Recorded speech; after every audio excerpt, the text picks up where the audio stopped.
Hello, hello, hello. Are you ready for a fuck honest conversation about money, wealth, and marketing? I sure hope so, because this one is all about what to do and how to be when you promise people results that you yourself don't yet have. Right? When I say it like that, it feels totally out of integrity. But here's the thing. There are relationship mentors who are not happily partnered. There are resilience coaches who are totally burnt out. There are confidence coaches that have bouts of insecurity. And there are wealth activists, such as myself, who are not rich in the financial sense. So, who am I and who are any of those people, anyone, to guide through a process they have not yet completed? My take here is we all have to start somewhere, right?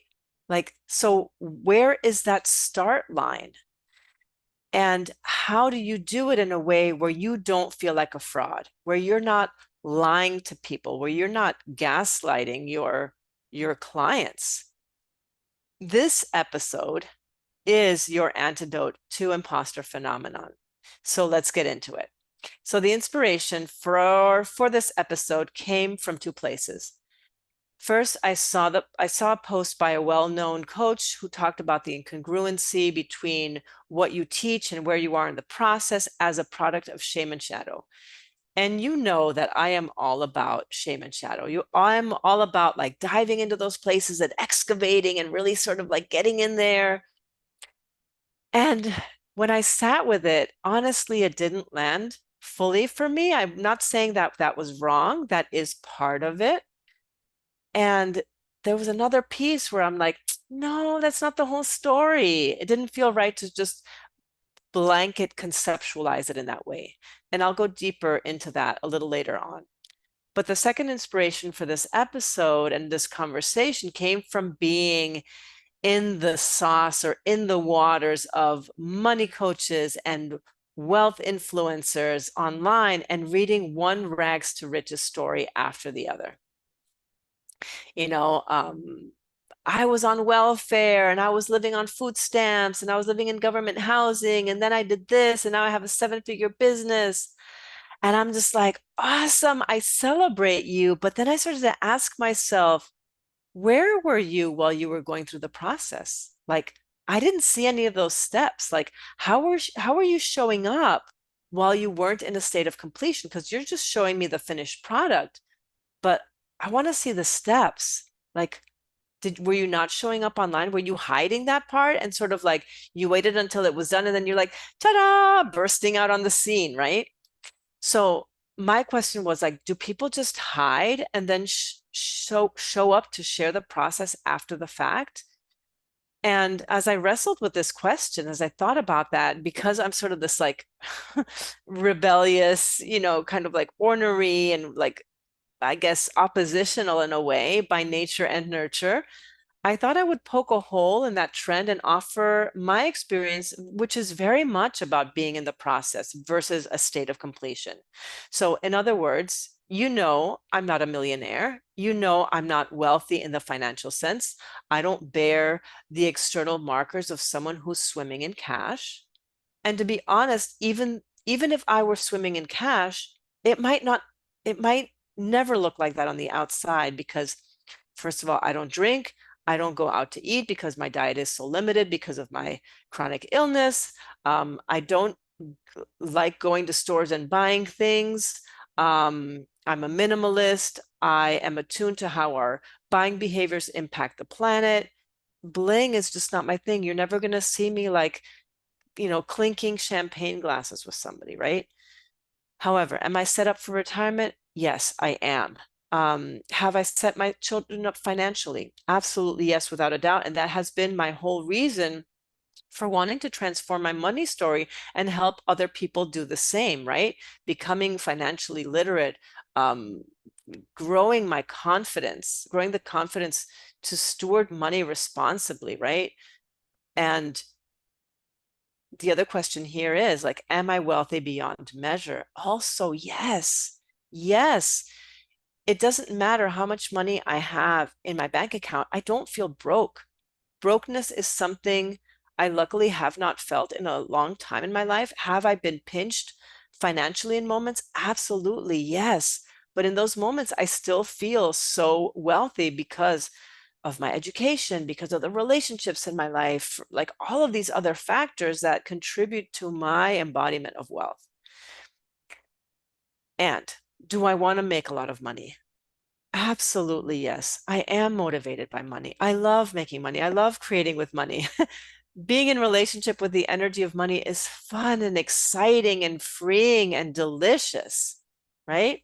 And every day I take the steps and actions that will bring me closer to that goal, both in the refinement of embodying the person who can receive, hold, and manage bigger quantities of money, and in the refinement of my sales and marketing skills in a way that feels heart aligned, transparent, and in service.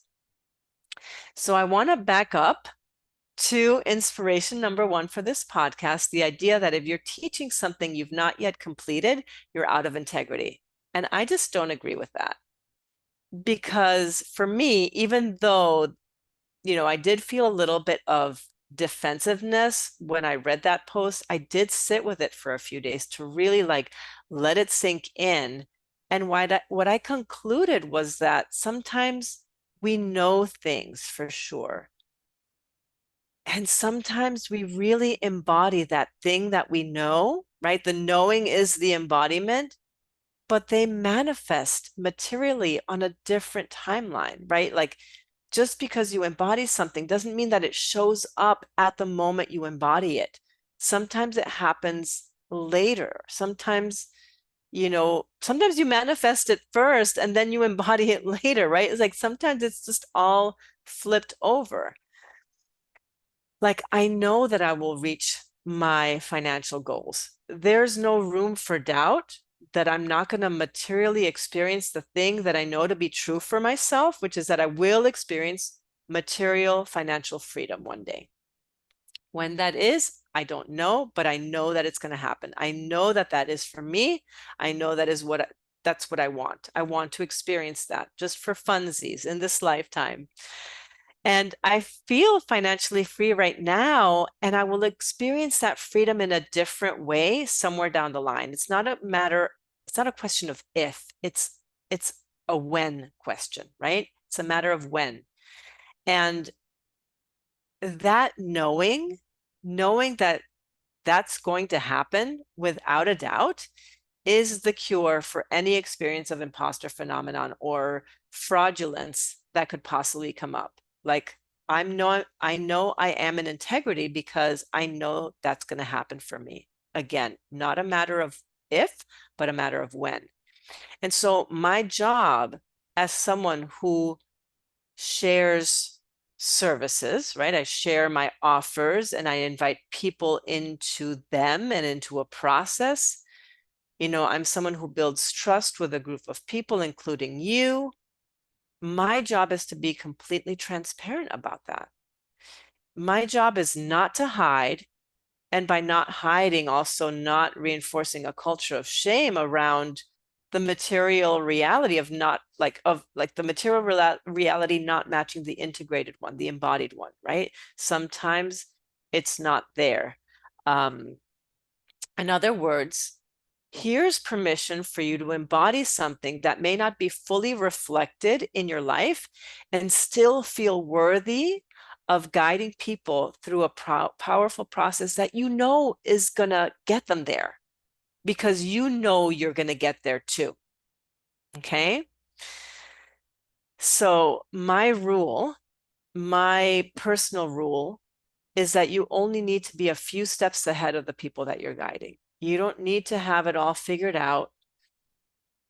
You don't need to be done, and it's really good when you can normalize that, when you can be honest about that.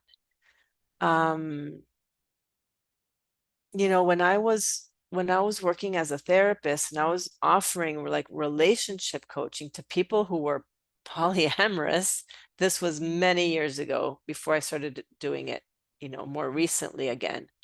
But back in that time, I was not happily married. The communication in my marriage was shit. I didn't feel seen or heard or appreciated, and I didn't appreciate my partner at the time. Um, and I was giving really amazing advice. And yes, there was a part of it that was, my shadow of codependence in my relationship. But it doesn't mean that I didn't help people.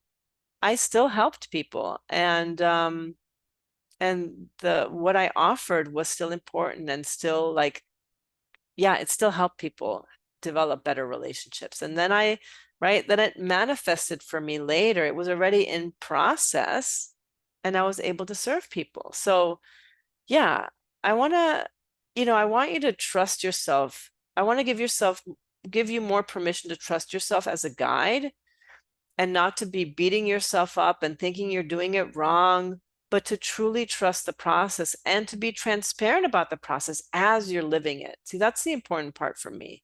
Like, I feel that is so much more revolutionary than the facade of I have it all together and look at me now versus where I was then. And I'm not gonna lie, these stories are very compelling. They're very like they grab you, right? They're just like, oh my God, like that's amazing. And right, we all can connect to that desire within us, that fire that wants that too. But those stories leave out the true grit, and I feel like I want to cry as I say this, like the juice and the faith and the resilience and the action that is required to complete the process. Like that is the fucking work. That integrity, that like that, those moments of doubt where you're like, oh my God, like, is this ever going to work for me? And then you fucking pick yourself back up again and you say, yes, it is. And then you take another step. You just continue doing the thing. You want to break the fuck down and you're like, what the fuck is happening? You're frustrated, you're enraged even. And yes, and then you keep going, right? I feel like that is the real juice for me. That is where like, oh my God, I want to hang out there because this is where people start to doubt themselves more when they don't see those stories reflected in real life, when they don't see that on social media, when they only see the end product. I really feel like we do people a disservice because it is all about the fucking process. Even if, we're selling outcomes, even if we're, pointing people like this is where you can be, let's still talk about the nitty gritty process because for me, like again, that is the power path, right? That is the place where you're just like building that internal momentum. That is where you're developing resilience. That is where you are opening your capacity to receive more. That is the identity shifts, the, you know, the caterpillar getting inside that cocoon again, and then the melting down process. Let's talk about the melting down, the dissolution of all of those old parts that can't come with you as you are stepping into that new version of yourself, and the grief that comes along with that, because there are people who can no longer come with you.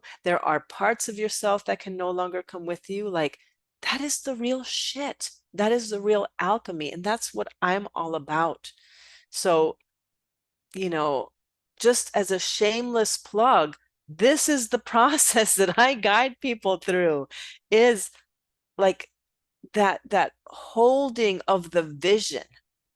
The holding of the vision is the hardest thing that you will do in your journey through entrepreneurship, in the journey of manifesting what you desire, whether it's through entrepreneurship or through other means. That that is the hardest shit you will do. And that is where a lot of people give up. It is where a lot of people give up, and it's where people need the most support. And we kind of forget that we need support. And so, like, that is why I do what I do. Like, that is it. That's where I want to hang out. And hopefully, this has been helpful to you. I'd love to hear your feedback because this is like, this episode, this was a mega download for me in the morning. I'm just like, oh fuck yes, I want to talk about this. And I feel like this is going to be a service to people. So I want you to tell me what you think about this. I want you to write in the comments, share this on social media. And then I want to call, like, my call to action is for you to post about your process, like is to show the back end, right? What the back end looks like, what the everyday looks like in your process of creating, right? The creation process, which is often messy. It's not neat and tidy. So let's fucking talk about it. All right. I love you. Thank you so much for listening, and I'll catch you on the next episode.